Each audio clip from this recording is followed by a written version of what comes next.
Hello and welcome to the Game Theory Podcast. I'm your host, Sam Vecini. We are presented by The Athletic. Today on the show, Mark Schindler is over there in Atlanta. We're going to break down the Pascal Siakam trade market as the main piece of our show here. We're going to talk about whether or not Toronto should even look to trade him.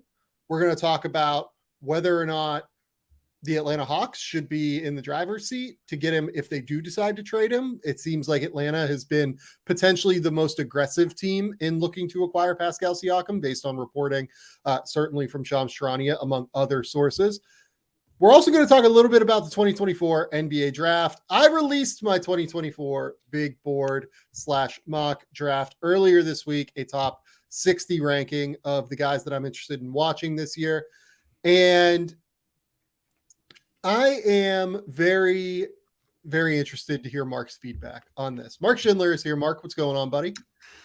Drinking one of the best smoothies I've had in a minute. I always have to give my shameless plug, Tropical Smoothie. Please sponsor me. I'm not an athlete, but I do a lot of stuff that mainly eating at your restaurant 4 times a week that warrants being sponsored. So I had to get that out there. But no, I'm good, man. I can't complain. I finally am starting to feel like I live here. Officially 2 weeks as of today, which is fun.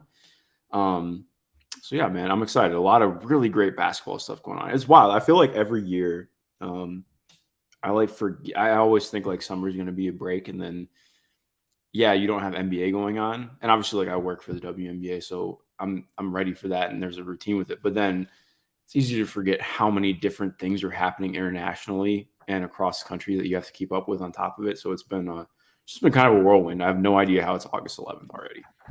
Yeah, I totally agree. Like, I don't know how it's going so quickly, but like we have like a month or so, something like that. But let's dive in and talk about Pascal Siakam. So throughout the course of everything this offseason, there have been 3 big names that have been bandied about in trades since free agency died. It's been Damian Lillard, it's been James Harden, and the third is Pascal Siakam, which is interesting that it does feel like it's kind of in that pecking order. Mm-hmm. I would say Siakam is a better player at this point than James Harden. Would you agree with that?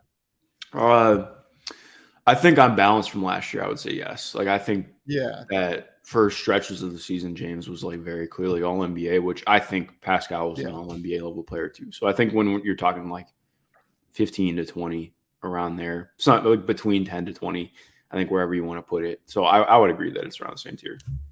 Yeah, like if everybody in the league is healthy, I would say Siakam is somewhere between the 15th and the 20th best player in the league right now. If maybe, 15 to 22, like I'd need to pull up like numbers of players. Yeah, it's not official, but like in terms of like what you're talking about, like he's a guy who should be an all-star. That's should be an all-star, a genuine number 1 option on a team.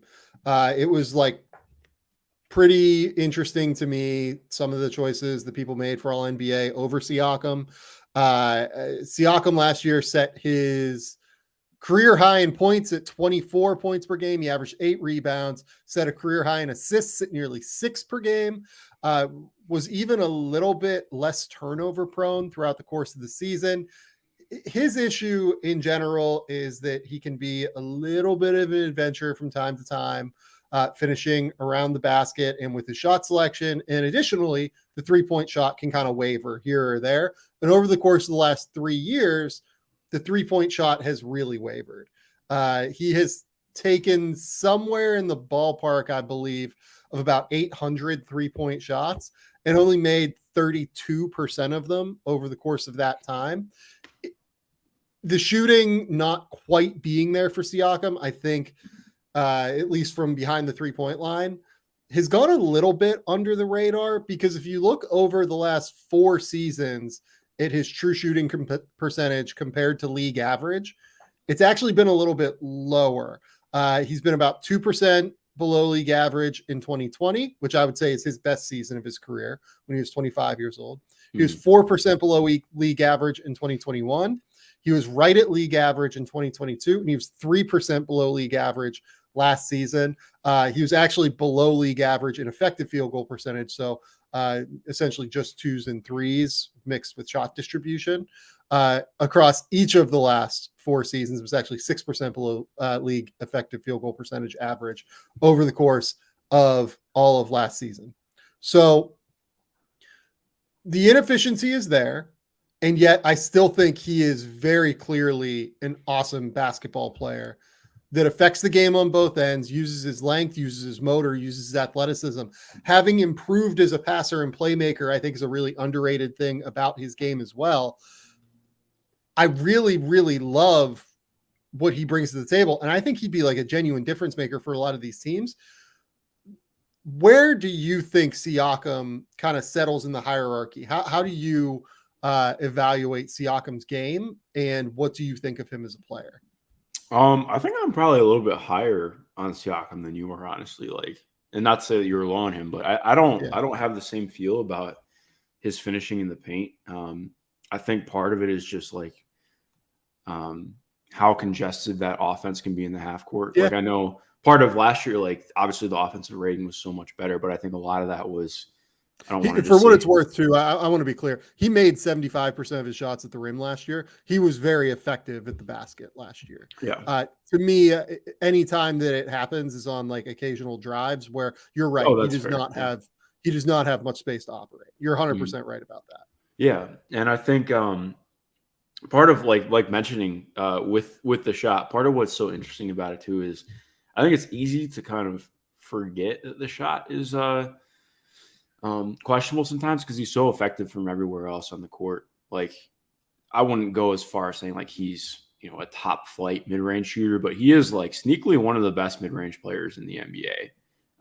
Like, obviously the post is there. Like, he has, like, again, saying that he is the most versatile scorer in the NBA seems like too much, but in terms of how he gets his buckets, where he gets his buckets, how he can get to them, like, he really has the ability to kind of use the entire court.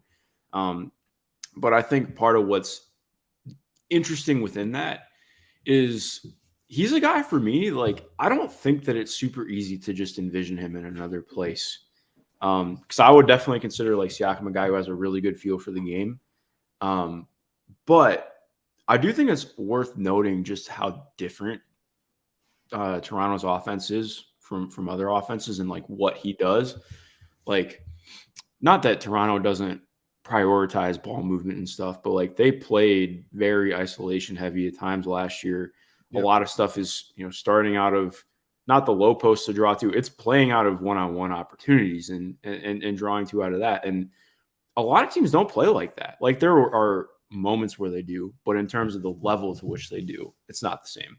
So I think when you're talking about him as like a number one type guy, I don't think that, like, I would be just curious to see how that looks in another setting. But I think what we're talking about more is going to be like what he can look like as a number two. And to me, that is incredibly enticing because if you get him playing off of somebody, I think you get to see him empowered as a cutter in a way that he hasn't been able to again, like, not that he's never done it, but like to the level he's gotten to. And, you know, like during like the first real breakout year when he was more of like the third or fourth best player on the team. Like, I think the idea of him going to do that and be, not that, like, I thought he was very good defensively last year for the most part. Like, there were some hitches at times, but I thought, again, like at large, he was a guy who challenged for all defense, probably wasn't quite there, but was very good on that end. Like, I know that Raptors fans can be very loud on Twitter, but I think that they have a very strong and fair case with Pascal because typically to me, he's just somebody who gets way too underrated. When we talk about the NBA, like, a lot of the problems with Toronto have absolutely nothing to do with Pascal. I think it's a lot more about surrounding talent. I completely agree with everything you just said.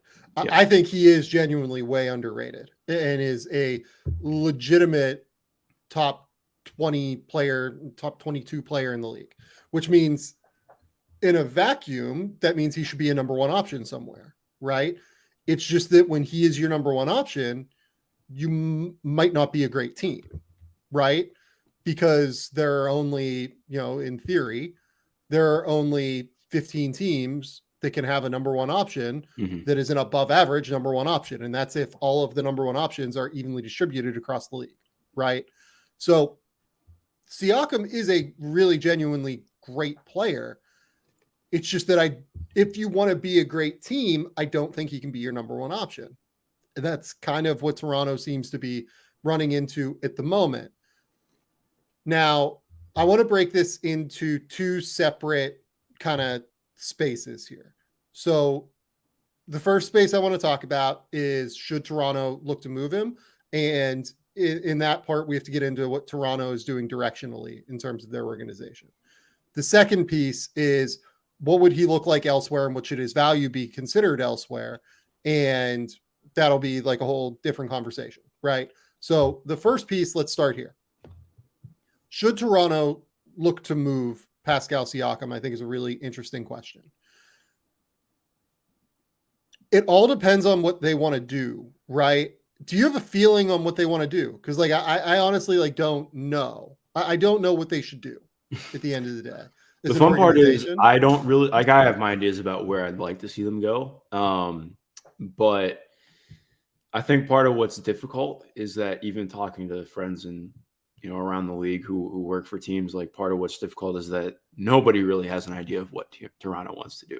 Like, yeah, and it's been that way for it's ambiguous 18 months now. Like, it's honestly, it's a very, and like I get it to a degree, but also at the same point, like somebody made a really good point the other day. I don't remember who it was on Twitter, so I forgive for not remembering. But like they brought up what happened with Amari Stoudemire in Phoenix and how long they dragged that out, and like kind of the ambiguity of this, and how much that kind of compares to what's going on with Pascal, because there was like this whole thing of like Amari just got to a point where like he kind of blew up a meeting one time. It was like, I just want to know what, like, I want to have something like cemented. Like, if you're going to trade me, just do it. Like, I want to be where I wanted. And like, not that it's quite the same thing, but it is always interesting to kind of pick those things apart. Also, man, shout out to Amari's first season with the Knicks before he got injured. Now I'm just like in that. Yeah, you're in reminiscing mode. We got to move. Yeah. We got to move forward here. No. Sure. In terms of should the Raptors look to move Siakam, I think it really depends on what their plan is long term. Like, do they want to build around Scotty Barnes? Truly, like.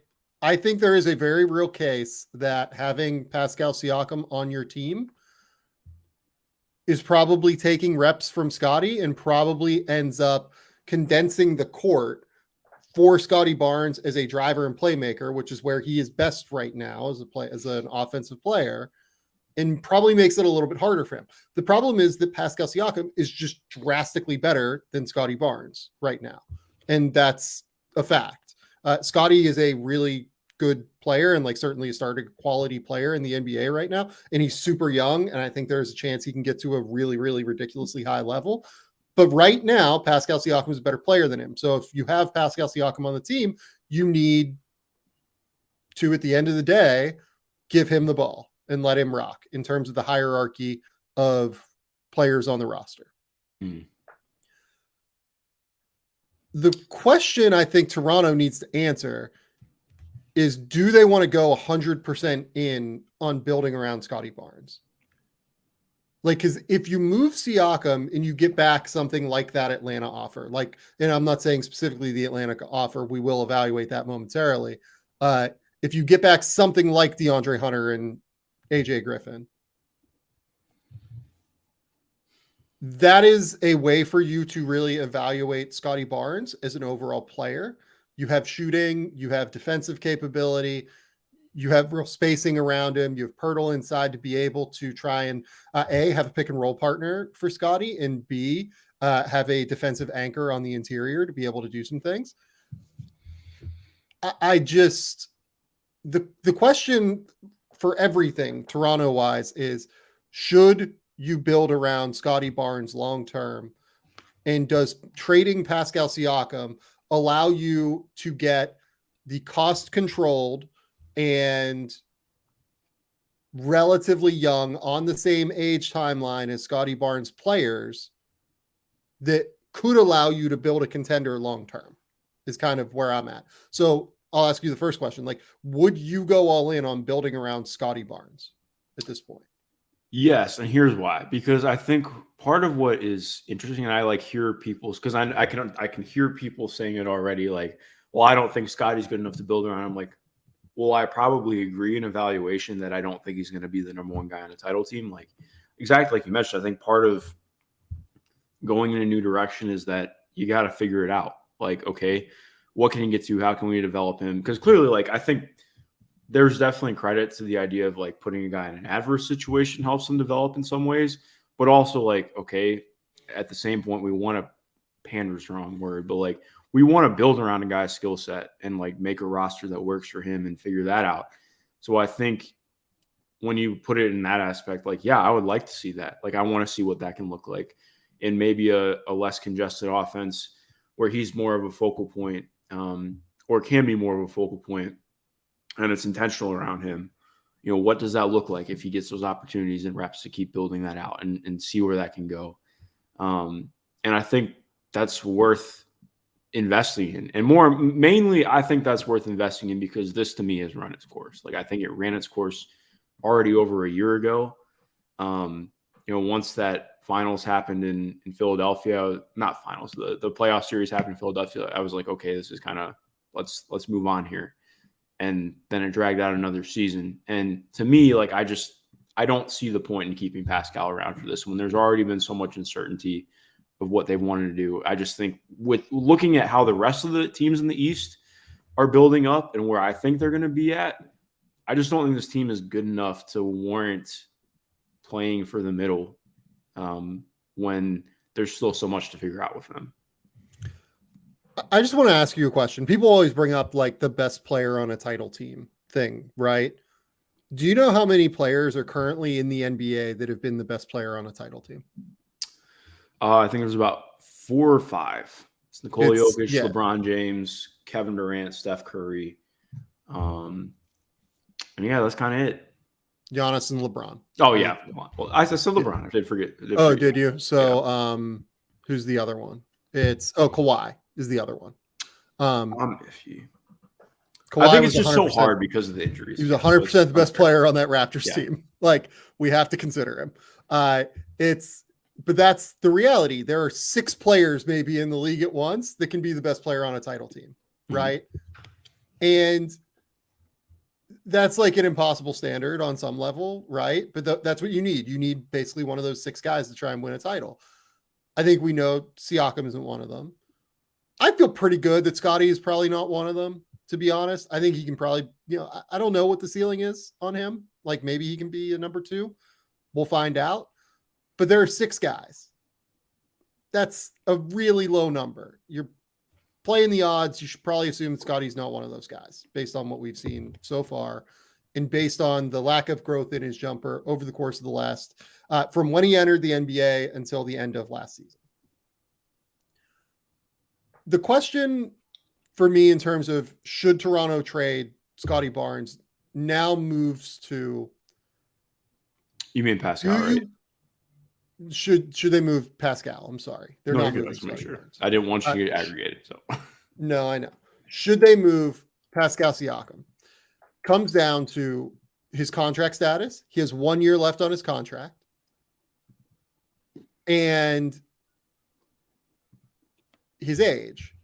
He is 29. He turns 30 in April. He plays a style that I am fairly worried about aging long-term. Like, I would say that 3 more years of prime for Siakam, right? Something like that. Yeah, that doesn't seem crazy to me. I still feel like he's a guy I definitely would feel. I guess a lot depends on how the jumper keeps going, but could be a really solid starter for a long time, even or a decent amount of time, even after he's done, with being the top flight star. So I'm not like super worried about his contract status eventually, but I get where you're getting at for sure. Yeah, like the people that tend to be based more on like athleticism and like footwork and length, like in order to score, to me, those guys tend not to age wildly well. Like the guys that are based on like skill and shooting and all of that, they tend to age a little bit better. I think Siakam's decline will be like gradual. And I agree with you. He'll be like a worthwhile starter by the time he's 33, because he's like a crazy worker. And he is somebody that actually does not have like a crazy amount of like wear and tear on his tires, despite the fact that he played for Nick Nurse. I mean, that probably put on some wear and tear. But when he was younger, like he didn't play a crazy amount of basketball. Like he didn't get beaten down by the AAU system.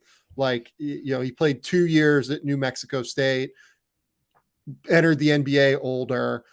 He did not have like all of those crazy wear and tear. Like he doesn't have like an injury history of like serious concern or anything. I think that he will probably be like a fairly gradual decline as opposed to like a sharp decline.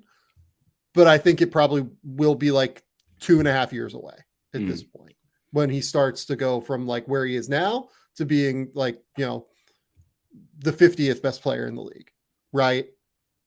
The problem is that if you sign Siakam right now, you have to pay him to be the 25th best player in the league or the 20th best player in the league or the 15th best player in the league, right? He's going to ask for a max, and he should ask for a max because he's one of the 15 to 22 best players in the league, right? I think that's a reality of his situation. I would absolutely ask for a max if I was his agency.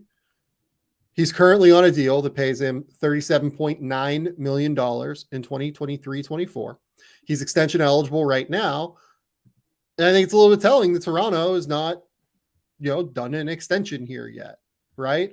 If you're, maybe they've tried to do a shorter term extension that we don't know about. I'm just like speculating here. I'm not saying that they have. Even if they have, though, I don't think he should take a shorter term extension. I think he should be trying to take a long-term extension, like a 4-year longer scale deal, because at 30, when he enters free agency, this might actually be his last chance to get paid at the end of the day, big money. So he kind of needs to take advantage of that, I think, in a real way and get as many years as possible. Now, I'm sure that also plays a role in why he doesn't want to sign an extension elsewhere. If he signs an extension with Toronto, he can extend out to the 5th year. If he signs an extension somewhere else, he can extend out just to the 4th year, including his own year. So that probably plays a role, but his value is really interesting because of the contract status and because of his age and because of the style of his game. How do you kind of weigh all of those factors? Yeah, I think part of what makes it interesting is you have to be a team that very much needs him and needs him right now, but also is in a spot where he does actually elevate you to another level, because I don't think that he can just be an acquisition where it's like, okay, well, we're going from being like plucky young team to being, you know, solid playoff team. I think you have to be a team that is like pretty close to being a solid playoff team. And this takes you up to another level of maybe being a contender, or maybe it takes you to being 1 or 2 moves away from being in that range because you're there now. Like you're not there to be, you're not there just to win 45 games if you have Pascal on your team, in my opinion. Like I think you have to be a lot better than that.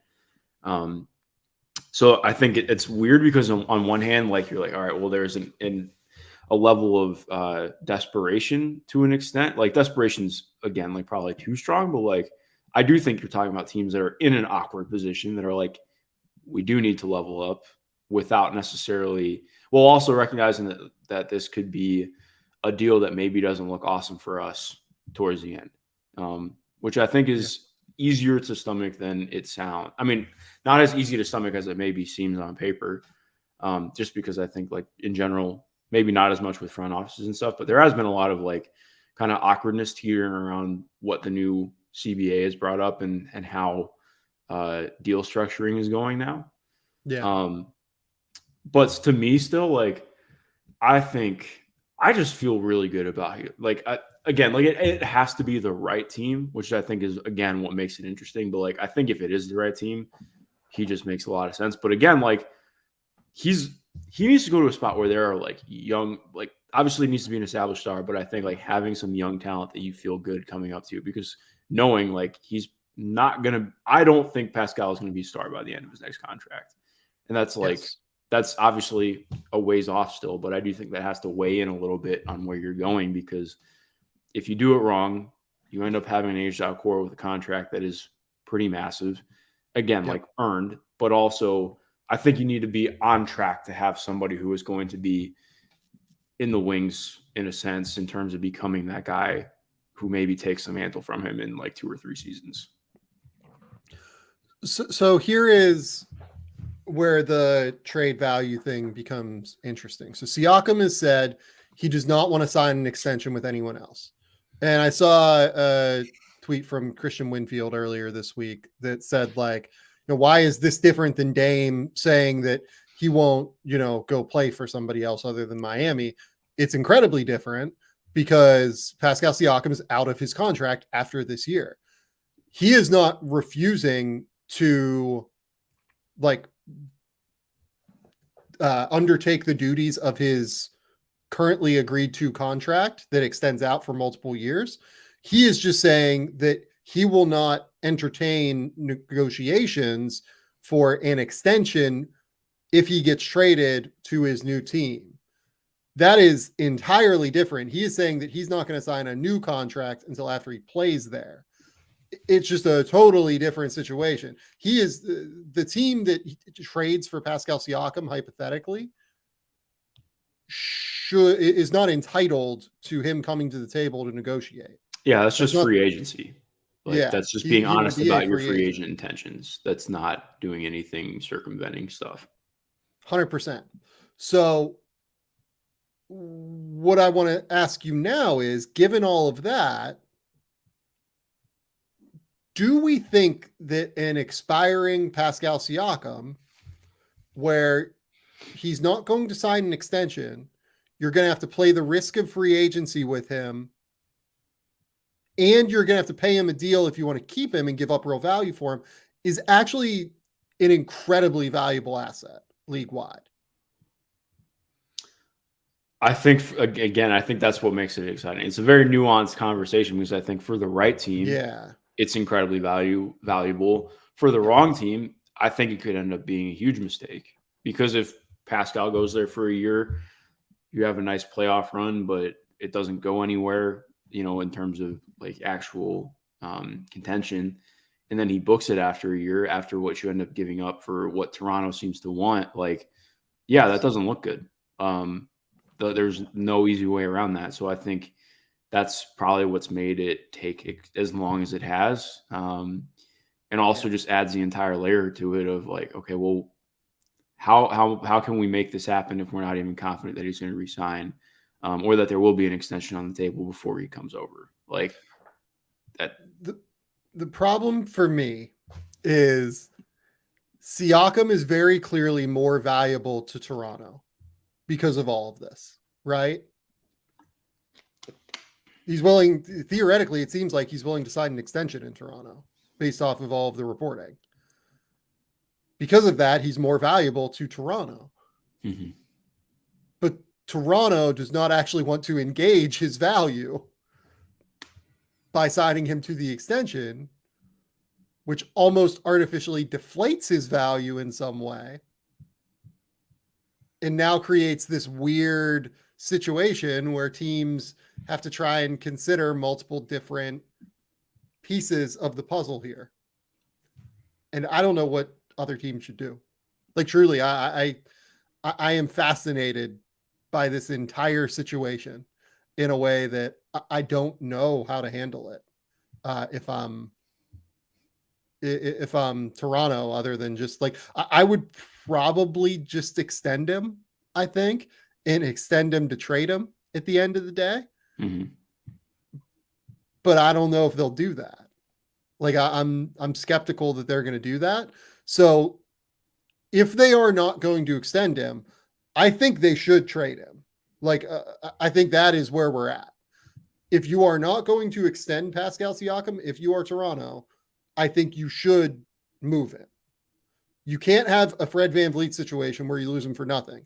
I advocated moving VanVleet last trade deadline, and I get why Toronto didn't do that. I think it seems like they felt confident that, maybe he would resign. But that was clearly a mistake. And if you're not going to re-sign him to an extension, Siakam in this case, I think you have to move him. And I think you have to build around Scotty Barnes. I wouldn't do that. I'm saying I would do something different than this front office seems to be doing. Mm-hmm. But given the direction that this front office does seem to be going, I would move him. And now this is where we get into like what his value would be to another team. His value to another team where he can be a number 2 option, I think is unbelievable. Like I think he could be awesome for all of the reasons you said earlier. You look back at his year where he was the number 2, number 3 in Toronto when he was 24 years old in 2018-19. Yeah, he averaged 17 points, but he shot 55% from the field, 37% from 3, 79% from the line, averaged 7 rebounds. He's only gotten better as a passer in that time. I don't think he's probably gotten much worse as a shooter. I would think that the shot distribution is just a little bit worse now, a little bit harder now. I think he's probably proven that he can't be relied upon to make pull-up threes at a high level, which is what he's often relied upon and asked to do in Toronto when he takes threes. I don't know. Like I think he's really valuable to a different team where he can be a number 2. It's just that you only have him for a year, and if you don't know if you're going to get him for longer than that, which deflates his value. Yeah, no, exactly. And I think part of what's wild is looking through all the teams that maybe make sense, like on paper, and then you start going through all that stuff. It's like, well, like it makes it all that much more murky and difficult to actually cobble together a deal mentally, because I just don't know. Like there's, especially too, because like I mean, maybe they have a change of heart, but I know that Indiana had poked around about Siakam and Anunoby both. And now after drafting Jarris, like, and just their general, it seems like willingness to kind of, not that it's not skipping a step to go acquire a top 15 player, but to see this out in terms of being a young developing team is the way to put it. Like they like Jarris a lot. They want to figure that out. They want to see this young team grow, and they view themselves as a team that is obviously being competitive, but like they're not ready to take that next step. Like, so to me, I think that's already somebody who came off the table after the draft, which is again, like waiting longer makes it murky when you do that, because people solve answers or at least for, in the meantime, they solve problems. They have like theoretical solutions to what they're going to do. So it makes it less. Yeah. Like if you're Indiana, you can't do Jarris Walker for Siakam. Yeah. If the reality is that you're going to potentially lose Siakam in a year when you already have Jarris Walker, who could be a guy that probably fits an age timeline a little bit better than Siakam would if you are the Indiana Pacers, and B, does not have the contract value. And then on top of it, doesn't like it's just complicated. Like it's really, really hard, I think, to figure out what Indiana should do. But basically, this is where I'm at. I don't want to denigrate Pascal Siakam as a player. I think Pascal Siakam is an awesome player who's something, in the ballpark of a number 1 option if all of the number 1 options are distributed evenly around the league, but probably not good enough to be a good number 1 option on a team. Yeah. And he's an all-star caliber player, and he's really good. And I thought there was a very real case he should have made all NBA last season. The problem is that his own organization is actually the one deflating his value. It's not anybody in the media. It's not anybody else. Toronto is the one deflating his value. And that's where they need to figure out what to do. This is where I'm going to ask you about the Atlanta offer. The reported offer, according to Shams Charania at The Athletic, was Atlanta has offered a package centered around De'Andre Hunter, A.J. Griffin, and quote-unquote draft compensation for Pascal Siakam. What do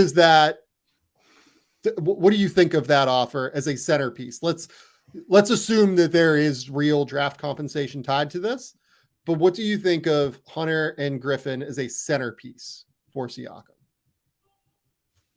I mean, I don't love it. I think, okay, here's my thing. If you knew that Pascal was going to re-sign, I think that's a fine deal, and I would do it. Like, if I'm Atlanta right now, even like, and we can talk more about the actual fit, but like, if I know Pascal is going to sign the contract the next year, if they don't do it, obviously if the extension doesn't happen, then I'm confident and comfortable doing that for where the Hawks need/want to be. But I just am not confident that's going to actually happen. So that's hard. So you wouldn't do it if you're Atlanta? Oh yeah, if I'm Atlanta, like, oh, you mean like if I knew Pascal was going to resign, I would No, definitely. I'm the way that you're talking about this, given everything that we know, you're saying it sounds like that you would not do this deal if you were the Atlanta Hawks, Griffin and Hunter plus draft stuff for Siakam. Yeah, I mean, if he's not going to resign, then I'm not doing it. Like that's giving up Mhm. too much, in my opinion, to just to fork over. Hey, he's not resigning like that. I think that would be a massive loss. Like I don't think. I mean, like, is there a potential All-Star appearance or something for AJ Griffin in the future? For sure. I think it's more just about like what he brings for the team and the fact that he has value. Like it's like you mentioned, I think in terms of being on the rookie scale contract with the potential and already having like a skill that he can, bake into a rotation matters. And, having I understand being split on the De'Andre contract, but like that's still a player who can play. Like losing those two guys who both still have a little bit more on ceiling wise and draft stock for a guy who bounces after a year, like that's really difficult to stomach as an organization after you already gave up so much to bring in DeJounte Murray. Like Yeah. they it's not like they let the entire tank out, but they gave up a lot to get DeJounte. So like I think that you can't afford to, maybe if the DeJounte deal hadn't happened, you can maybe stomach that a little bit more, but you can't here, in my opinion. I think I would do it if I was Atlanta, depending on what the other stuff is. Let's assume it's like, one pick and like a pick swap or something like that, right? They also would have to do more. Like the money doesn't work on this deal. Like the and you can't aggregate Patty Mills for a minute. So like the Mills contract like makes it a little bit easier, but like you can't aggregate him right now. So like you kind of can't. You'd have to add like one of their younger guys. I guess theoretically you could try and do like a Capella for something else swap. You could try and make the money work somehow, some way. But where I'm at, just like as an overall value proposition of DeAndre Hunter and AJ Griffin, I think it's a little bit weird to me that people are like crushing the DeAndre Hunter contract in the way that they are. Not that bad. Like I think it's definitely a lot of money and it's trying to look at. If he doesn't, okay, like even saying like even if he does deal with some injury stuff, like he's a guy who can play the 3 and 4, that can shoot, that can hang on defense. That's Is the it guy. that much money? It's not even that exactly. That's my point. Like that's a guy who's going to start on teams. Like that's not that. DeAndre Hunter, I think that the initial deal got reported higher than what it actually is. Like DeAndre Hunter is going to make 20.1 million next year, 21.7 the year after, 23.3 the year after, 24.9 in 26-27. Like in 2026-27, he's only making 14% of the cap. That's like a pretty low number for somebody who is a starter on a team. Now, I'm not going to sit here and say like DeAndre Hunter is some like incredible value where he should be seen as like a centerpiece of a Pascal Siakam deal, right? Mm-hmm. But I do think DeAndre Hunter is like a genuine NBA starter. He is somebody who's like a really good on-ball defender. He's not quite as impactful off the ball as what you would like him to be, given his length and given some of the defensive instincts that he has. But like you can use him to guard opposing teams' best players, and like it's okay, and it kind of works. Additionally, he's an awesome pull-up shooter from mid-range, and he's working his way into being like a pretty good 3-point shooter off the catch. Like over the last 2 years, he's made 36% of his threes off the catch. He's like a definite starter in the NBA. I know it's like not the sexiest thing in the world, but he's pretty good at this point. AJ Griffin is really interesting. Now, like, I don't know, anybody that's seen AJ Griffin's Twitter timeline the last little while. Look at it. I don't know what's going on with AJ Griffin, and I don't want to like dive into that necessarily. But I will say AJ Griffin, from a talent perspective, there have only been 3 other guys over the course of like the last 6 years to average 8 points and shoot 46% from the field and 39% from three as teenagers. Do you know who they were? Ooh, as teenagers. You said 8 points, 46% from the field, 39% from three. Tatum's got to be one of them, right? Yeah. And this is since 2010. Yeah. Tatum so Tatum's is one of them. Yes. How many are there? There are 2 more. Zion did this, but Zion only did it in 24 games. Okay. So that doesn't count. Damn. This shouldn't be that hard. I know TJ Warren didn't do it because he didn't shoot threes, but he did shoot like 1,000,000% from the field. God, I miss watching TJ Warren play. Give me some hints because I'm losing it. One of them is an all-star guard that has made an all-NBA team a few times. Is it Donovan Mitchell? No, it's not Donovan. He did not shoot that well from the field this rookie year.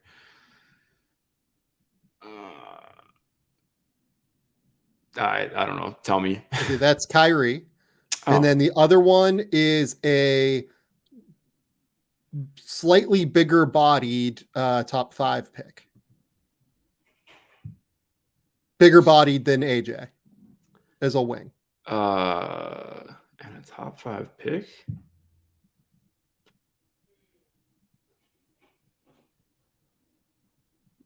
You lost me. I don't know. Okay, it's Pat Williams was the other one.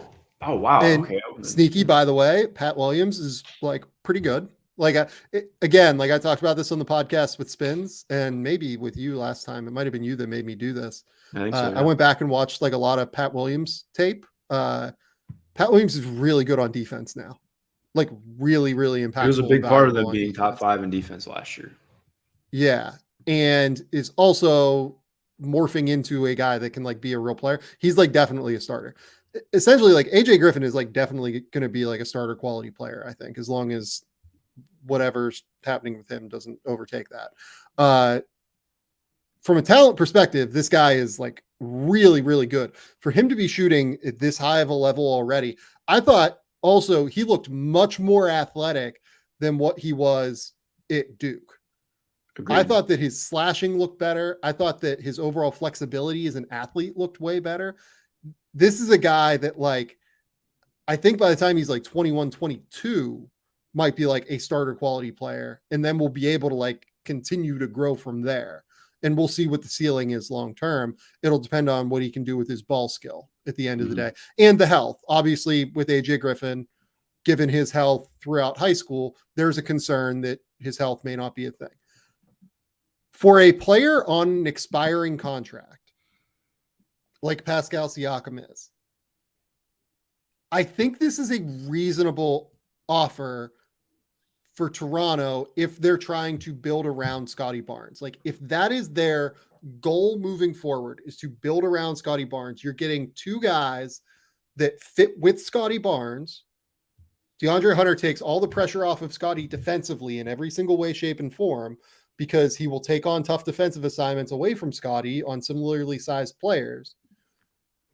And he gets an elite shooter in AJ Griffin who will help space the floor for Toronto in a team that desperately needs it. Yeah.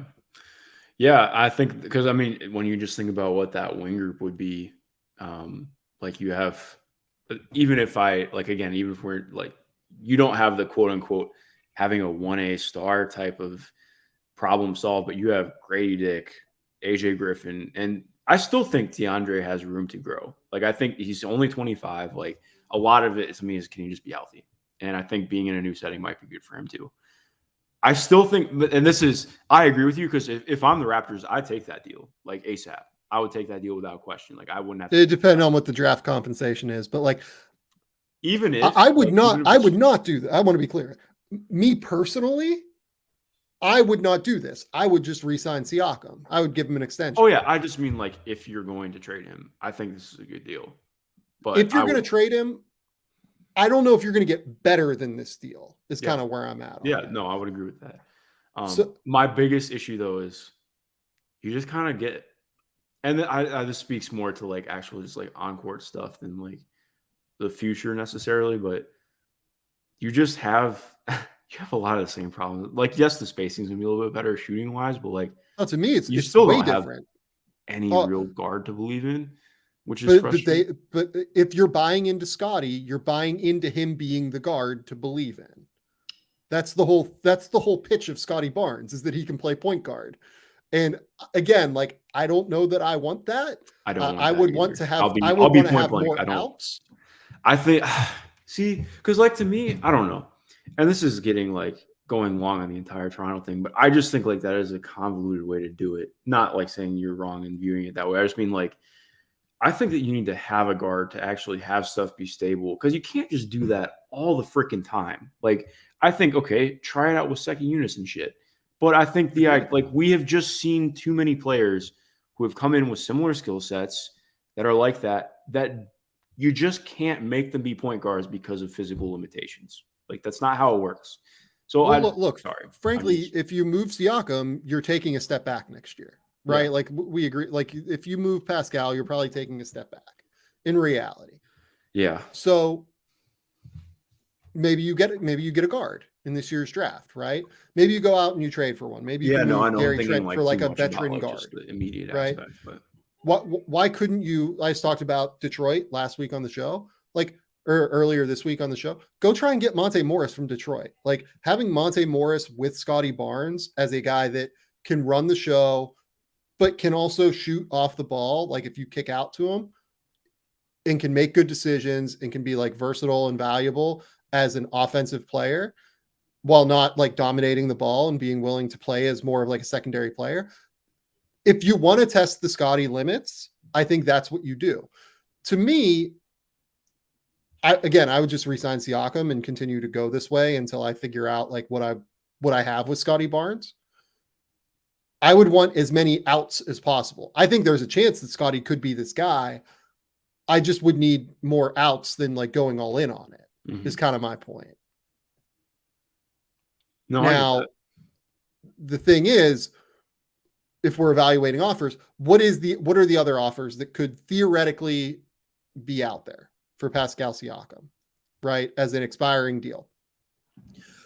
I think you need to assume that this is a little bit more of a limited market than what you think. I don't think Boston is going to do this because maybe Boston's like a little bit more of an underrated idea here than what I was thinking long term. The thing is that like I think Atlanta's offer is better than anything Boston will offer for Siakam. So like they're kind of out at this point. Yeah. If I'm Brooklyn and Siakam's on a 1-year deal, I'm not doing a Pascal Siakam deal. Agreed? Yeah, agreed. Charlotte is kind of a funny one. Like, we'll have to talk about Charlotte in depth sometime because, ooh, buddy. I don't think they can like put together the offer that is better than the Hunter Griffin offer unless they include LaMelo. LaMelo can't be traded because he just signed the extension. They're not going to trade Brandon Miller, certainly, for Pascal Siakam. So then you have this mix of like Mark Williams, Book Knight, Kai Jones, Nick Smith, Kobe Simmons, and picks. I'd probably just rather have the other stuff that Atlanta has. The Bulls are an interesting one. I think the Bulls could realistically put together an interesting offer. Is Patrick Williams, Alex Caruso, and like Lonzo Ball's contract enough for you? If I'm the Bulls, I just don't want to do it. But I think what's frustrating is like they probably would do it. This is the thing. Like what we would do for the Bulls is not what they will do. Yeah, like I think if I'm Toronto, that's fine. I would kind of like. I don't think that. Like again, I know part of it is figuring out. I just based on everything we've seen from Pat Will, I think just putting him as like a player who's playing off everyone else is kind of a mistake in terms of actually testing what he can do and like helping him develop. Yeah. So I do think it'd be a weird fit, but I think in terms of like value, I'd just rather re-sign Siakam. I would too. Is Patrick Williams a better asset than either De'Andre Hunter or A.J. Griffin?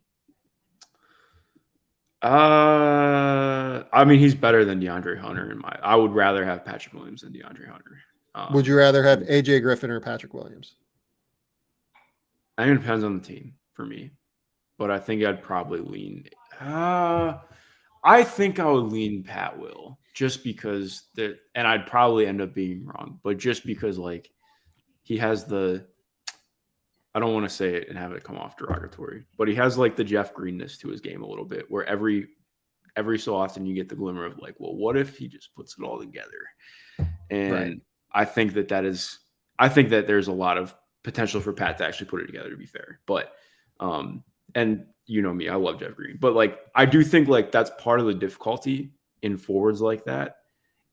Just, I don't know. And again, like, I think that's something I would love to talk about on a pod sometime, you and I, about like actual, like what actually is consistent and what pops being just a thing that happens every once in a while instead of like a real thing. But yeah, sorry. Well, it's funny we're talking about that during a Toronto podcast, because like that's the thing Samson Folk always preaches. Shout out Samson over here on this side of the world right now. This is what Samson always preaches is, you know, being a good player is doing stuff good consistently, not in flashes. Mm-hmm. And, you know, Pat Williams offensively is a little bit of flashy stuff right now. Yeah, no, exactly. Like I do think like he was legitimately almost all defense for me this year. Like he was that good, but I think that the offense is still just really far away from becoming consistently good. So yeah, if you are Chicago, in my opinion, I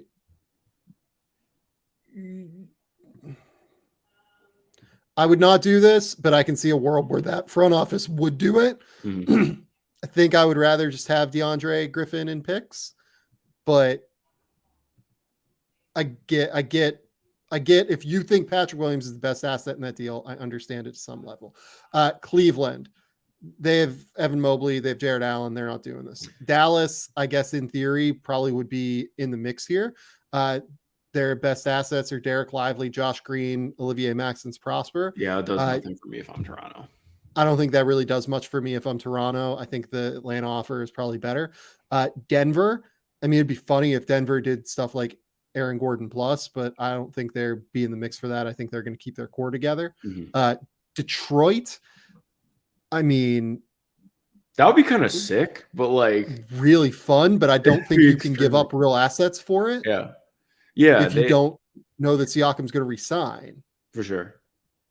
So I think they're kind of out because you can't do it if Siakam is just a free agent. And you know, in theory, I guess you could do like Jaden Ivey as like the centerpiece, and then you have all of these expiring deals. Like you could do Ivy Wiseman and Joe Harris. I wouldn't do that at Detroit.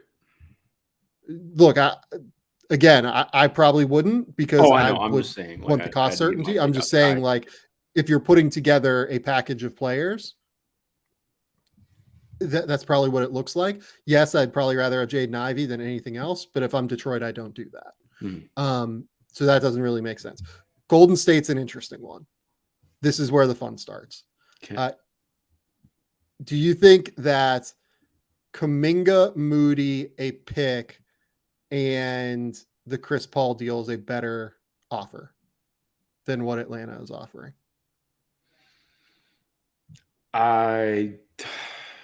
That's tough. My answer is no. Yeah, I don't think that is better. I think A.J. Griffin is a better prospect than either Kuminga or Moody. I see, because I very much like Jonathan Kuminga, and I think like I need to do some digging around the Moody stuff because I've just been confused by a lot of it. But yeah, no, I still think I think it's close enough for me that I would want to figure it out. But I think I think Griffin just makes so much more sense in Toronto than Kuminga would. Like, yeah, even if you view Kuminga as having more potential, to me, like I think that I'm unlocking AJ Griffin's potential way more in Toronto than I'm unlocking Jonathan Kuminga's based on what. If you're Toronto, you're running into the same problem with Kuminga that you would be with Siakam, in that they both are aggressive driving players that may or may not entirely fit with Scotty Barnes if you're building around Scotty Barnes. Mm-hmm. Can I throw one out? I'm kind of just going in order. Oh yeah. But okay. Oh, I didn't realize you were going in order. That's my yeah, bad. I'm just going in alphabetical order. Okay. Houston, I guess in theory could. Like, I wouldn't, but they certainly have the assets to do so. Yeah. Like, if you wanted to do something insane like Jabari Smith and the Kevin Porter contract and, you know, whatever else, you could do that. If I'm Houston, I'm not doing this because I have all these young pieces that make sense, and it just doesn't really line up for me. Yeah. Right. Indiana is a team we've talked about a little bit. I just don't think you can do this without the certainty that he'd resign. Yeah. No, I agree. The Clippers, I mean, like, I think that this is interesting, but they don't have the assets to be better than the Griffin and De'Andre Hunter deal, right? Yeah, Terrence Mann in a prayer is not going to do it. No, not going to do it. The Lakers, Siakam and AD and LeBron would be sick. You can't move Austin Reeves and Rui for a while, though. And I think there's a case that, like, if you wanted to say you'd rather have Austin Reeves than Griffin and Hunter, I would buy that. Like, I'd be okay with it. But I just don't. You can't move them, so it doesn't matter. Mm-hmm. So the Lakers are out. Memphis is the next big one. We have two big ones here in the M's. Memphis is a fascinating one. You could do like Ja Morant, Jaren Jackson, Marcus Smart, Pascal Siakam, Desmond Bane as like your core five. That gives you a chance, right? That like really puts you in with a shot to win a title, we think, right? Yeah. No, I think that'd be really interesting. So you would do Zaire Williams, Jake LaRavia, the Luke Kennard deal, the Steven Adams deal. And then like they have all of their picks. So they can move all of their picks if they want. Is that a better offer than Griffin and Hunter? No. I don't think so. Especially with where those picks are going to end up. Like, those picks would end up late. And if I'm Memphis, I think I'm hoarding those assets to wait for a player that's signed longer term. Yeah. Right. So yes, this would make them really good. I don't think I'd do it. Miami, you know, does Tyler Hero, Jaime Jaquez, and picks get it done for you? I think that is, I don't hate it. Like I think that's probably maybe not quite the closest one to Atlanta. I think some might actually view that higher than the Atlanta one, just because of, you know, Hero is the best player out of that. How do you feel about this one? I would rather have the Atlanta offer. I think this one's close enough that I would think about it. But Milwaukee has Giannis. There and no. The next one is Minnesota. And this is one that I think people are going to yell at me about. And I totally understand it. If your sole goal is to build around Scotty Barnes, if that's what they decide they want to do in Toronto, right? Is there a case for Karl Towns for Pascal Siakam? Yeah, I think so. Thinking about what Pascal could look like in Minnesota and what that would do for them is really fun. And then thinking about what Cat could be in Toronto could be really cool too. Like I think it's really hard to make the Cat is actually awesome take when what the summer has been like for him. Cat's great. Cat's a really good player. Here's the reason why I think this is like a little bit more interesting than would meet the eye originally. I think Towns' contract is one of the worst in the league. I don't like it. It's really bad. And in general, I would not want to make a trade for it. If you're Toronto and your goal is to build around Scotty, again, wouldn't be my goal. I would just re-sign Siakam. But like, if that's your goal, you would be getting quite literally the perfect center to pair with Scotty Barnes, right? Offensively, a center who can space, a center who can pick and pop with him, a guy who has real offensive game to be able to throw the ball down on the block to him while Scotty is still early in his career. So he doesn't have to create everything at a high level. You could run some really interesting, like high-low stuff with both of them, I think, in mismatch scenarios. I think there's like a little bit of, there's actual synergy there in terms of how that would work on the court. Yeah. No, I agree with that. I would really like to see that, especially like you mentioned. I think part of what's important in having solidified stars alongside a player who's developing is exactly like you mentioned, like having consistent stuff that you can go to, that they can play off of and work around. I think that makes a lot of sense to me.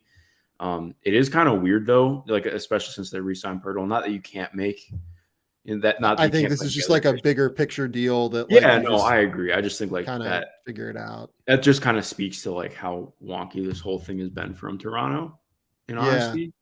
But I mean, I think I would be willing to do that over the Atlanta deal, just because I think that could be so good for Scotty. That would be really fun to me. But also that yeah, I think my issue is I'm looking at almost too much more on court than just like strictly, maybe future playing out like that. Like that one, I think that one makes me think more than any of the other offers. And if Towns is your center, and you have OG, you have Scotty, you have some other bigger players around him, you're probably accounting for Cat's defensive liabilities in a way that, maybe the Wolves struggled to in some ways. Scotty was not great to start the year defensively. He was like okay by the end, I thought. Yeah. But you do have OG. OG would play a pretty big role in the same way that like Jaden McDaniels does for Minnesota. Again, the question for me is like, if we do want to build around Scotty Barnes, how do we actualize that? How many centers are there around the league that would legitimately be able to space the floor at that level to actually let you learn about Scotty? There aren't many. Like, it's Kristaps, it's Towns, it's who else? Like off the top of my head, like I'm just like blanking at the moment. But there are very few of these guys. Miles Turner is obviously one of them that you could really say like, okay, we're building around this. We're trying to figure out what it is. Thomas Carnero brings up Wendell Carter Jr. Mm-hmm. Wendell's pretty good spacer. Again, I would not build around Scotty and have all of my eggs tied to him. I don't know that having Cat ties all of your eggs to him. Someone else brought up Jokic. Jokic is a great point, but Jokic is like a total offense unto himself. Mm-hmm. Again, I would want more outs, but like, does Cat give you an out? I guess because he can be a primary guy. Yeah, I think it's an attractive offer, honestly. And if you're Minnesota, yeah, exactly, you get out of get out of the Cat deal. Because even if Pascal doesn't resign, then you at least have some flexibility to figure shit out. Which, to be fair, like that's not to give them credit for making gold out of a shit situation that they created themselves with the Rudy Gobert deal. But I think when you're looking at the fact, like just for the sheer what it is right now and actually opening up some flexibility with that, I do think that that's interesting. And like, okay, I think it's worth seeing like, okay, well, what if we have a really good year and we figure it out and it looks good and Pascal's like, shit, let's resign. Then cool, looks even better. But I also like, I don't know. Doesn't it? And this is just vibes purely for me. It feels like Minnesota is like, we need to be like, maybe it feels like they're going to try and take it into the season and figure it out. And if I think that's what they're going to do. Yeah. And if they're like, not where they want to be 20 games in, I think that that's going to be a different conversation. But that's just, yeah. No, I know it's more hypothetical, but just thinking that. The other piece of this is your opportunity cost is whatever you could trade Siakam for elsewhere and otherwise, right? If you decide to re-sign Siakam, you're re-signing Siakam for, I don't know, let's say it essentially be like a 4-year, $180 million deal, something like that, right? 175. I'm throwing out numbers, ballparking it a little bit, but like, yeah. You know, you'd probably be paying him. So Towns is going to make, what is it? It is 61 million in 2027, 28, which is a bonkers number. Nobody's going to deny that. Siakam be making, 50, pretty close to 50 by the end of that deal. So I think Cat probably ages worse. Do you think Cat ages worse or better than Siakam? The contract or like the player? The player. I don't know. To be honest, I just feel like I don't have as good of a feel for that, to be blunt, like not to fence it, but I generally don't really have a great read on that. I feel like for me, part of what makes it at least more interesting is that, like, when you're bringing a player into a situation where the expectations are going to be different, and like, I don't know, like, I think to me, like, you saying that you're rehabbing an all-star sounds like a little too much, but like, I think with Cat, like, if he plays well in Toronto, like, not that I think that he's ever going to get to being like, oh, well, we're excited to have $60 million on the cap sheet, but I do think like there's an idea of, okay, if we take him on, he plays really well for us for a year and a half and maybe clean some things up in his game. Then you can flip him down the line and you end up getting back more than you would have in general for the Pascal trade when Cat has like 2.5 years left on his deal or something. Like, I think that there's at least room to think with that, just given how much things can change over time. Like, Cat's still, like, I'm not going to say he's young because somebody will definitely clap back at me for that. But when you're considering compared to where he's at with Siakam, like, I think, yeah. Cat's still an all-star. Like, he's a legitimate all-star caliber player. And I not to go too hard on it, I really hate the way people talk about this guy, man. Like, it is so infuriating to me the way people talk about Karl-Anthony Towns. And I get it in some regards. Like, I know that he's not perfect, but I don't know. Just save that energy for people who actually suck off the court. So, but. Yeah, he just seems, I don't think he seems like a bad person off the court by any stretch. He just, like, I don't know, like, how to take some of his interviews. I don't know, like, how seriously to take him a lot of the time, maybe. Yeah. Like, with some of the stuff he says, it's interesting. I don't know. But, like, undeniably, Karl Towns is, he's a 2-time All-NBA player, similarly to Siakam. It's kind of a weird challenge trade to me. You lock in Towns as like your all-star long-term. It's kind of a weird deal and like he fits better with your core around. I'm kind of into it a little bit. Again, I want to be clear, like someone with we Toronto or we the North, it looks like, says Pascal Siakam stays, no trade. This is what I would do. I would just extend him, but it doesn't seem like that's where this is going to go. I would just extend him, but Toronto, the organization, does not seem like they're going to do that. Mm-hmm. So, yeah, Karl Towns. The thing about Karl Towns is someone just said, like, it sounds like you're selling Nikola Vucevic. Remove last year, because last year was shit show with Rudy Gobert at center, and like he's just never gonna fit right with Rudy, in my opinion. I'm not a big fan of that idea, but Karl Towns in the 3 previous years averaged 25 points, shooting 51, 40, 83, 10 rebounds, 4 assists. like the big number for Towns, he needs to clean up the turnover number, I think, like more than anything. Like he does get ripped a little bit more often than you would think. Mm-hmm. But he's like he's like the third or fourth best center in the league. I'm intrigued by that idea, at least. Yeah. It's not what I would do, but if Towns, or if you're going to move Siakam, I wonder if that's the better idea at the very least. Yeah. No, I'm with you on that. Okay, the Pelicans. I mean, the Pelicans, I think, just can't really do this because they have Zion, unless they're moving Zion for Siakam. But like, you can't do that with a 1-year deal. I don't think the Knicks would do this. I think that they're gonna like save up for like an actual like top 5 player in the league, hopefully. Yeah, I mean, like I think that if Embiid becomes available, that would be their guy.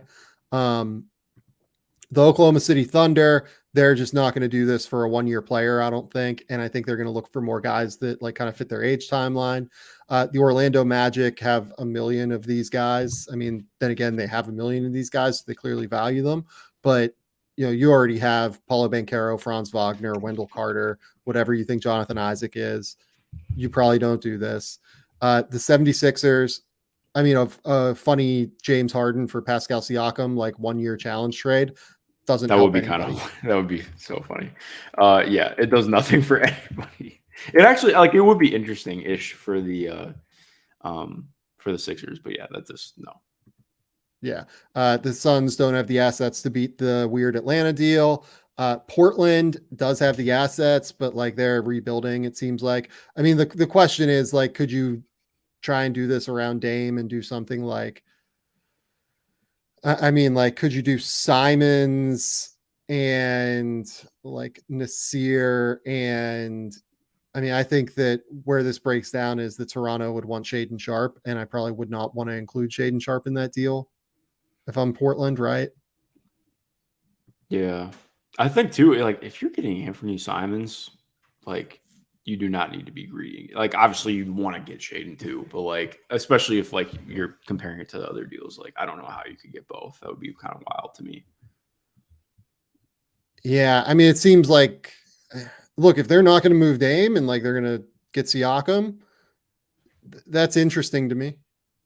Like, it just seems like it's going another way, but it's very interesting at the very least. Sacramento. What do they trade is just kind of where I'd be at. Like I get the talent idea and I get what he brings and I think it makes sense, but also like I just don't know what you trade to make it happen, It'd be Keegan. Oh, I wouldn't do that then. Keegan's the only one that you could do, really, I think. Yeah. It'd be like you could do like Keegan and Herter or something. Plus a deal to make the money work, right? Mm-hmm. I would do that if I was Toronto.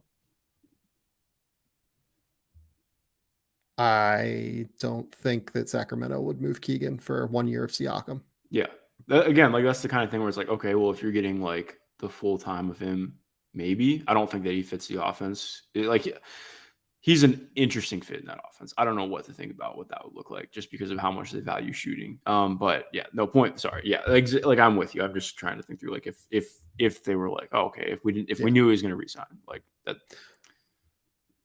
The Spurs, it seems based off of their actions this offseason that they decided they're not going to try and speed this up around Wembanyama. Mm-hmm. They very easily could have. They could have tried to offer sheet Austin Reeves. They could have tried to do this, that, the other thing. It seems like they're going to go slow, building around Wembanyama, so they're out. The Jazz, you could do something like Sexton, Taylor Hendricks, and, something, I guess. But if you're the Jazz, I think so. The Jazz will just have like 30% of every forward and front court player in the league. Yeah, you just acquired John Collins. You have Lauri Markkanen. You have Walker Kessler. Like that just feels not good enough to me. Yeah. Thomas Carnero brings up Barnes, Herter, and Keita and picks for Siakam. That's not a better offer than what Atlanta's offering. Yeah. No, not at all. So, yeah, that doesn't really work. And then finally, the Wizards. The Wizards are rebuilding, so they're not going to get involved in this for a 1-year Siakam rental. This is why it's interesting for Atlanta. Atlanta is like undeniably in the top 3 or 4 of Siakam, and that offer is not terrible, right? Yeah. Like when you actually go through every team and you think this is what we could do, that offer makes sense. Again, it's kind of why I would just extend Siakam at the end of the day and kick the can down the road. But if you're not going to extend him, the Atlanta offer is like in the ballpark of what this is, unfortunately. And while I disagree seemingly with the strategy of that they're employing, I would just extend him and move forward. Do we have any evidence they're going to do that? No. And if I'm them, I guess you can wait until the deadline. Like that's their thing. Like they could wait until the deadline to do this, but then his value drops even further. And you're not contending this year. I would hope you're not contending this year if you're a Toronto Raptors team, right? Yeah. You would think, but so if you aren't going to extend him and his value drops the closer you get to the deadline, because you don't get him for a full season, you only get him for the playoffs, and he's a full expiring at that point. This is why this conversation's annoying to me. Like, I just don't know what the Raptors are doing right now. I truly don't. Yeah, it is. It's kind of jarring because like we just had an hour conversation talking about all this, and I still feel like no closer to really having a concept of what's going to happen. Yeah. Honestly, I liked my weird Karl Towns idea. I don't mind it. Like it's bad. I'm aware it's bad, but the Raptors have thrown themselves into a weird spot now where I don't know what to do with them. So, yeah, I mean, look, like we probably glossed over Portland a little bit. Like, would you rather have Anthony Simons and other stuff like Simons, Chris Murray, and picks? Yeah, I think that is actually a pretty good deal, especially when we're talking about like what it means roster building wise. Because Simons is good, man. I really like Simons. Like, I don't think that he is.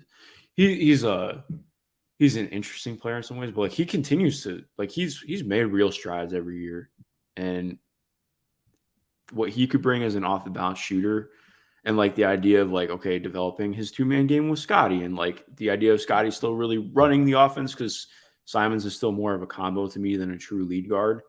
I actually think that's really fun. I would probably, out of all the deals that sit at the top, I think that's the one that I'd be most interested in is the Raptors, to be honest. I mean, they could view Simons completely differently and, feel different, but to me, so you that's Simons more than the Hunter and Griffin offer. Yeah, I do. I don't. Okay. Yeah, I think that there's another level with Simons, and I think what he can do in terms of what he could look like with Scotty is really interesting to me. Yeah. Yeah. Okay.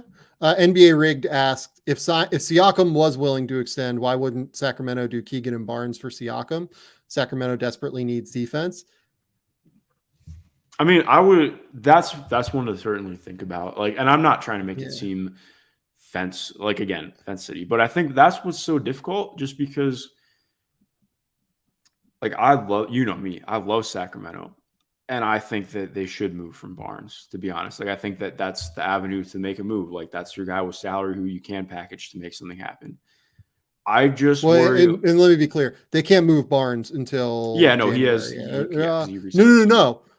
You can, because the way they structured it was an extension, not as a so you can move Barnes. Sorry, okay. My brain I forgot about that. froze for a second. I just I don't know. I feel like they are it's just a really weird fit for me. Like a front court with Siakam and Sabonis is really odd, and I think you could make it work. But part of what makes it work is having players like Keegan you know? So like, obviously, like when you can get talent like that, I think that you have to consider going all in on that. Like I'm not trying to make it seem like annoying by hemming and hawing about bringing in all NBA talent, but like I do think it like just what they like to do. I don't think that Siakam fits it super well. Like, I mean, it depends on what your answer is. Like, I do you think that you can play Domantas Sabonis at a high level in the playoffs? Because this year it did not work. yeah, no, So you're right. But I also would you look kind at of it need a too. big. Then. No, I agree. Like, But I think I also look at it too. And I'm like, they were having somebody not named Terrence Davis be their seventh man away from being potentially in the second round. Like, yeah. To me, it was a lot like Sabonis wasn't great in the playoffs, but I think it's easy to lose sight of how good they still played in that first round. Like if Fox doesn't break his thumb, like that's a completely different conversation too. Like, and I'm not trying to go hypothetical. Like Golden State was awesome. They deserve flowers for that series, but like yeah. So I don't know. And especially like all the moves they made this offseason were like continuing to lean into that, like going out and getting Chris Duarte, like doing all this stuff. So yeah, I don't know. Here's the reality of why this deal doesn't work. Siakam has been clear that he's not going to sign an extension elsewhere. Mm-hmm. The Kings can't really take that chance and move Keegan Murray for someone they don't think is going to extend. So it's just like a hypothetical that doesn't really work. Like Siakam will threaten that up until the point that he's traded. And if you don't have that assurance, then you can't really make the move, I don't think. Yeah. So yeah, it's hard. I don't really such a Keegan believer too. I'm so excited for year 2 of Keegan. I'm really excited for Keegan year 2 as well. Like I've actually become like a Keegan believer in a pretty big way. Separate question. What do you guys make of Ben Simmons? Do you think he can stick around in the league? How would you try to use him as a coach? I don't know enough about the back at this point, to be honest. I think he's like a salary ballast for the Nets in a trade at this point. And I hope that the back is healthy. It's clear watching him like in the games that he played like this year that he's not the same athlete, or at least he wasn't then, right? Maybe with further rehab, he can get some of that back, but without the unique like coordination, explosiveness, power combination that he had athletically, it's really hard to make him work offensively, I think. Yeah, especially if he's going to be hesitant and not aggressive. Yeah. Which I hope, I don't know if you got to hear it. So Mikal Bridges talked about Ben on, I think it was on JJ Redick's podcast. Oh, no, it was not JJ's. It was Podcast P, Paul George.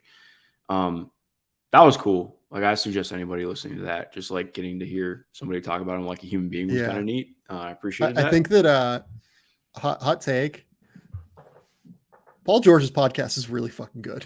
I think, like, respect to this pod, Paul George's podcast is the best podcast. Like, I think Paul George's podcast is really good. I think he's super cool. It's because he's genuinely interested in listening to what other people have to say. Mm-hmm. A lot of like the player interviewers, I think they come in with like some preordained questions a lot of the time that they know they want to get to. And I think Paul does that. And I think Paul does the prep work, but he will take the conversation wherever it leads him. Yeah. And like, it's very clear that he's listening and he's engaged and like active in the conversation. I think he's really, really good. I think Paul George is a really good podcast host. It's really cool too, because, and this is speaking from secondhand, just because I didn't, I wasn't in media when Paul was coming up. But you know me, I mean, I loved those Pacers teams. And I think one of the knocks on Paul from Indiana media was that he wasn't like he was very much somebody who just like was trying to like he didn't know how to tell his own story sometimes. Like he wasn't always super comfortable with media. And so like to see him like get to this point where he makes players more comfortable than anybody else. And I think that matters so much in terms of storytelling and getting to give people an honest forum to get to be them. And I just really love seeing that.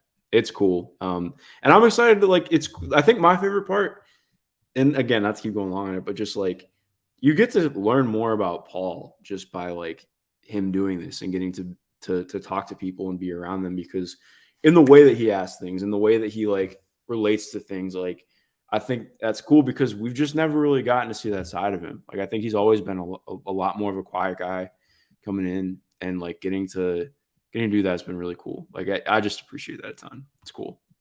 Yep. Okay. We want to talk real quick about 2024 draft stuff. Yes. Yell at me about my mock draft and what I have and what you agree, disagree with, anything. Yeah, I don't have anything like too crazy. I think overall there were a couple. Number one, I would be higher on Omaha Bill U than you have him currently. I believe I'm looking back through. I think you had him at 21. Yeah. I would have him in the lottery pretty squarely right now. Like, I understand, like, I know I did not watch U19, to be fair. So like, I know, because we talked beforehand and you mentioned that he wasn't necessarily awesome there. Yeah. Based on all my priors with him, I am pretty in on what he's going to be. Even if like there are some offensive questions, because like for reference, like you had Mark Mitchell was at 18. I think it was 18. Yeah, it was 18. And to me, like 19, I think they're a little bit like, they're definitely different players for sure. But I think to me, it's some of the same concepts of like, can this guy round out his offensive game to become this versatile, more encompassing player? And to me, I just am so much more bought in on the latent skills that Omaha has compared to Mark. Even though, like, I do want to mention too, because like I know a lot got attributed to Derek Lively with Duke's defensive showings throughout the rest of the year, and fairly, Derek Lively was awesome, but Mark Mitchell was fantastic down the stretch defensively for that Duke team. Like, he went from a guy who was like, I wouldn't say lost early on in the year defensively, but like he just kind of felt like a guy who was out there doing his job, doing his assignment, to becoming like legitimately an impactful second side rim protector and like doing things that are legitimately valuable at the next level. So I appreciate that you highlighted him, because he was a guy who I think went a little bit under the radar last year. I think that there are definitely questions I have about his offensive game and rounding that out, but he's a real NBA prospect. So that was fun. Yeah, I really like Mark Mitchell. The reason I had him ahead of Billy U right now is that I think that it's hard. They're both like relatively projectable as shooters. I think Mark is probably a little bit closer directly off the catch, which is the thing that matters to me right now. And then on top of it, I think that defensively, like, the instincts are just a little bit better off the ball. I think Omaha probably has a little bit more potential on the ball defensively, just in terms of his movement skills. And then the passing, I actually think Mark's passing ability is quite good. Like, I know he didn't average a ton of assists for Duke last year, but if you go back, you watch some Sunrise stuff, like he's really quite good in terms of the passing and playmaking. Okay. I need to go watch more playmaking stuff from him, because I don't have that in my notes on him. But I think you can do a little bit of it. Like, I think that like you throw him in the high post, like he can make some passes. I guess it's not going to be his role necessarily. And like, he'd need to be able to dribble a little bit. So I don't know how functional it is either, now that you say it. I like the idea of his feel. Like, I think it displays feel like in a real way though. Like, I think he has feel that makes me feel a little bit better about his game. Yeah. Okay. Well, I will go back and watch some more. I would be higher on Judah Mintz. I was higher on Judah Mintz this year. I had a first round grade on him. I know you smaller guards. Yeah, smaller guard. You don't. Yeah, like I feel like I'm among the higher people on him in the public sphere right now. Like, I like you Judah. I love Judah, and I think, especially to me, just with what this draft looks like, it could be like, I think that he would be top 20 for me. Especially if, like, I think that there's a real growth for him to come this year too. And what that could look like is very exciting for me, because I already liked him a lot last year. And I think if, in a different system, I'm curious to see how different the system will be, but, staying at Syracuse another year, that will be interesting. Did I have any others that were like crazy standout to me? You mentioned Proctor earlier. Yeah, I'm probably not as high on Tyrese Proctor. I know he got a lot better as the year went on, so I think part of this is just knowing that a lot of the class is question marks in terms of what for what it's worth is. I would say I think I'm a little too high on Tyrese as well. Like, looking I think back on it, 10, I think I could get to, but top 6 is hard for me. Part of the reason I think we're a little too, or I think I'm a little too high, is the conversation I had with Adam on the last podcast, where you go back and you look at a lot of the guys who have missed in the lottery have been this archetype, this 6'5" point guard, not a great athlete, not a great shooter, but we love the feel, we love the passing, we love the playmaking. Well, like what happens if you can't break down a defender? You know what I mean? Yeah. So I would have him lower, actually. Ooh, can I bring up another guy who I would Yes. I understand not having him there right now, but a guy who I think will get there. It's Milo Suzan. I really like him. Yeah, you are the person who clued me into Milo Suzan. So I'm going to just give you the floor. I think like he is somebody who, like, Oklahoma was not great this year. So they weren't awful, but they were just like, they were kind of a weird team. They had a lot of stuff going on. But in terms of like any kind of statistical query, Uzan really popped. I love his feel for the game. Just some of the passing, this stuff that he displays already. Like, I think very clearly not a primary ball handler, but I think if he grows into his frame a little bit more and continues to grow as a shooter, and like, he's probably like 180 and like 6'4". So like, he definitely has a lot of room to grow in, but like long arms, really, like, his assists underlie how good of a passer he was. He was the best passer on the Oklahoma team last year. He is a guy who I think maybe rises into the first round this year if he really continues to improve his game, just show a little bit more consistency. But I like him a lot.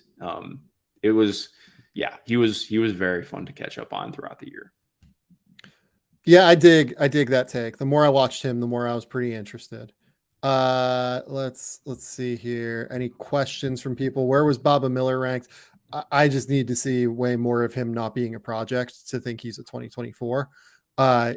Very real long-term NBA upside. I buy it. Just I don't know if he's a 2024 based on how far away he was last year at Florida State. I have Melvin Ajinça a little bit higher. I like Melvin. I think I'm higher on him than anybody in the public sphere. I have him at like 14. I think he's a real athlete. He plays hard defensively. I need to see him be better driving toward the rim, and I need to see him better as a passer and playmaker. But like, it's almost like French Terrence Ross right now is the way I'm envisioning it. Like, never forget T. Ross's 50 piece. What a game. Yeah. Does Khalil Ware have a possibility of turning it around? I'm not really a Khalil Ware guy. I understand some of the why people like Khalil, but I also think that there just needs to be, when you see guys with his profile, I think there just needs to be more of a recognition for why things aren't clicking right now instead of why they might. He's kind of never been productive, like, for what he, like, that's always been the rap, is like, he has all these tools, but it's never really shown up in the box score or on the stat sheet. Like, that goes back to high school too. It didn't go super well last year at Oregon. I'm just going to be cautiously, like, I'm optimistic on all these kids. I would never deny that Khalil Ware has a lot of talent. I think he does. I just need to see it turn into production a little bit more before I like rank him on something like this. Okay, so I have like two more things I want to ask you. Yep. Number one, well, I guess this is not asking, but going off of Indiana, I think Malik Reneau. I still like. I very much like. I think Malik is an eventual pro player. Whether or not it happens this year or next year is a question for me. But seeing like he put in the work, you don't want to take too much away from body transformation, but like seeing him put in that work to become to unlock as much as he can athletically has me very excited, because he did really good things. He had to obviously deal with some difficulties last year playing in a double big system. The Big Ten is the Big Ten.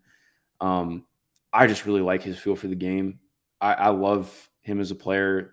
Those Montverde teams were a blast to watch, and I think he's a guy who could.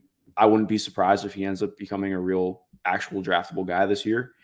And then last, I want to ask you, just because I don't know as much, what is your feel for Cal as a basketball program this year? I don't know much about their coach. How do you feel about what they are looking like? And then I'll ask you something off that.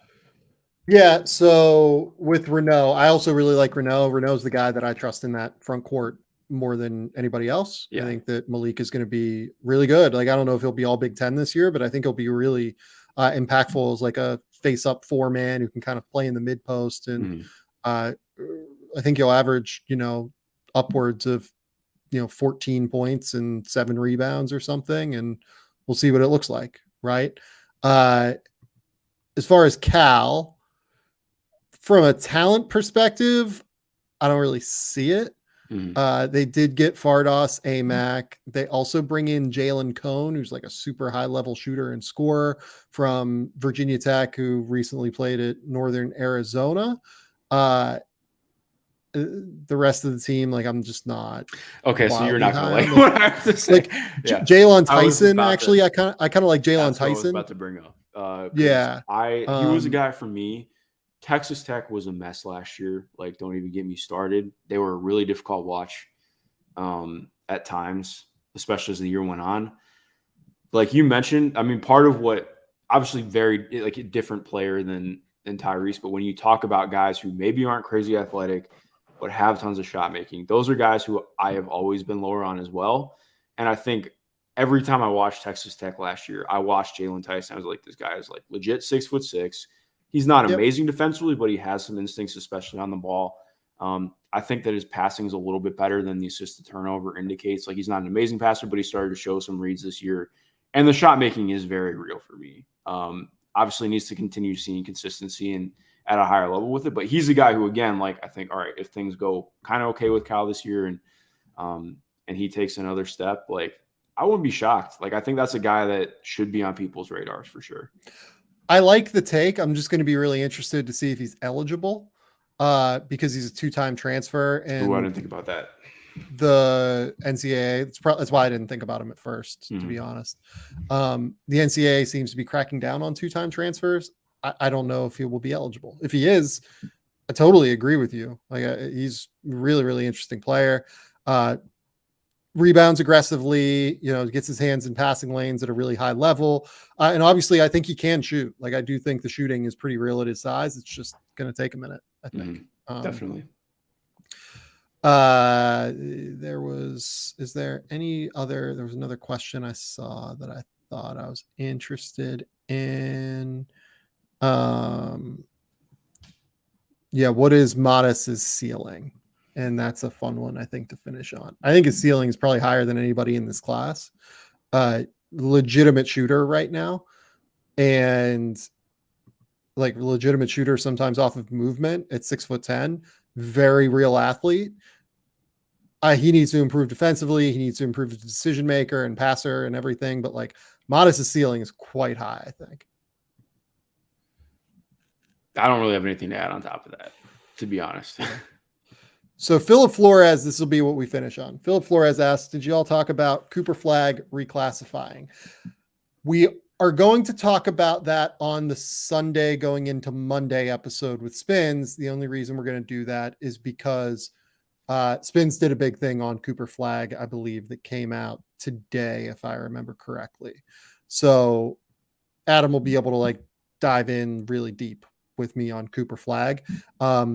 Short version of it is Cooper Flagg is in all likelihood going to be the number 1 pick in 2025. Now that he's reclassed 2024, very clearly the best player in this recruiting class. And we'll see if he decides to go to college or go pro. I think that there are going to be a number of really good options available. Mm-hmm. No, most definitely. Anybody that you talk to who has watched him at all will basically say he's the best high school prospect in basketball right now. So yeah, I think he is. And I think that's correct. I think Cam Boozer is fantastic. I would probably take Cooper ahead of him right now, personally. Mm-hmm. No disrespect to Cam, who I think is like legitimately a fantastic prospect. Okay, Mark, tell the people where they can find your work. Tell the people what's going on with you. Yeah, you can find me on Twitter at MG_Schindler. Got lots of feature stuff loaded up. Got lots of anything loaded up. I'll probably be doing not probably. I'm definitely doing quite a bit the next few days. But yeah, I mean, you can find anything I've written. We talked about PJ Washington last week. I did a bigger article kind of breaking down why he's fascinating, why he matters, hitting on a lot of the same notes we hit on in that. I just did that this week, so check that out. But yeah, no, appreciate you having me on, man. Yeah, of course. What do I have? I don't know if I have anything writing wise. Podcast wise, I'll be back Sunday. I'm excited to see the Dracula on a Boat movie. I kind of want to see it. I'm not going to lie. I kind of want to see it. It's Dracula and it's on a boat. I mean, like, And the cast is actually kind of good. I like the cast. Yeah, it's going to be fun. Also, the memes. Ooh, I didn't even tell you. I'm done watching all the Scream movies now. What did you think? Okay, so 3 sucked. Point blank period. Pretty universal. 4 was really good. I liked 4 a lot. 4 is the one with Hayden Panettiere, correct? Yes. I think 4 was probably my second favorite one. Because it goes 1. I think like 2 is obviously really good, but I think 4 is a little bit cooler just because it's like, a little bit different.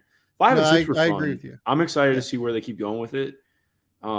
It's just cool. Like I appreciate it. Like I think that I did kind of dislike how in 6 they do this whole thing like with Billy as her dad, which I think it's a fine storyline. I understand like it ties stuff back in and gives a reason for the main cast to still be around. Mm-hmm.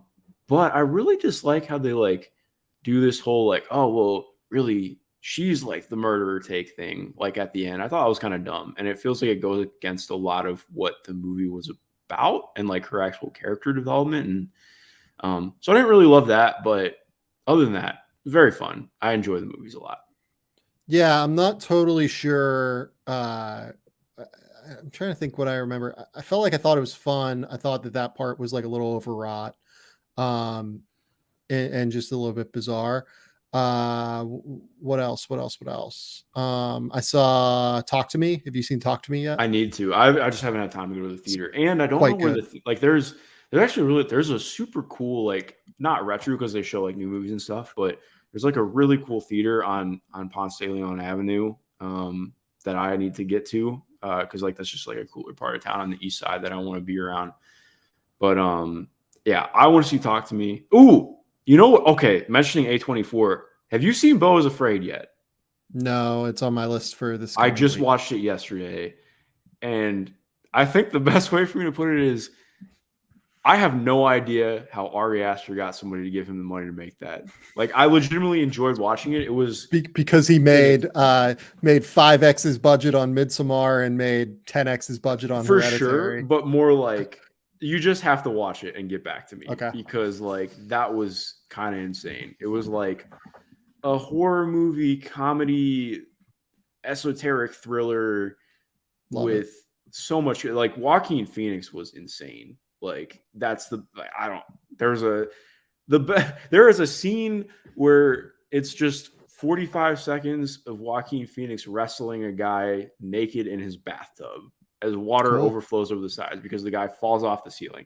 It's crazy, man. And I don't really know what to take away from the ending. I feel like I need to rewatch it at some point to think about it, but it's just kind of 3 hours of madness. It is an experience is probably the best way to put it. But I think essentially it is kind of showing you this man's perspective from definitely being on the spectrum to a degree, but like heightened to like characterize it in a way that I mean, very clearly Ari Aster is trying to say a lot with this movie. Again, I need to watch it again because that was a lot. But yeah, it is definitely worth watching. I would love to talk about it sometime because you just got to make the time to watch it though, because it is a haul. I will watch it this week. That and Asteroid City are the two that are. I need to watch. It's on my watch list as well, and I need to see Spider-Verse because Spider-Verse just came out digitally. Yeah, I'll probably do Spider-Verse at some point this week too. I'm doing a thing today for the Matildas. Shout out the Australian women's national team. Nice. Just couldn't be more excited. So tomorrow will be a movie day for Laura and I. I will not be convincing her to watch Beau is Afraid. Don't try. But, we will be watching a few things. Okay, keep it locked here. We'll be back on Sunday going into Monday night with more. And until next time, we'll talk soon. Bye.